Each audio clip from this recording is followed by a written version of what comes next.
Salam hörmətli izləyicilər. Bugün sizə MHM-dən 2 maraqlı sualın izahını vermək istəyirəm. Qeyd edim ki, bu suallar söz yaradıcılığı bölməsinə aiddir. Mürəkkəb sözü müəyyən edin. Mürəkkəb sözünün tərifini yadımıza salaq. Mürəkkəb sözlə 2 və daha artıq sözün birləşməsindən yaranır. A bəndi insanpərvər. İnsanpərvər sözü düzəltmə sözü, çünki pərvər leksik şəkilçidir. Qaranlıq sadə sözdür. Antihumanist, anti leksik şəkilçidir. Ona görə bu da düzəltmə sözdür. Şəhərdə olmaq sözü biraz bizi çaşda bilər. Olmaq sözü təklikdə də işlənə bilir. Uşaqlar bəzi sözlərə qoşularaq düzdür, mürəkkəb feil yaratsa da, bəzən isə yaşamaq mənasında sadə feil olur. Olmaq şəhərdə yaşamaq. Bu mürəkkəb feil deyil.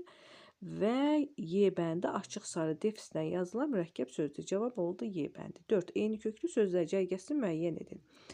Dikəlmək, diksinmək, dikilmək. Diksinmək sözünün çıxırıq. Demək, bunlar eyni köklü deyil. Səpki, səpilmiş, səpərkən.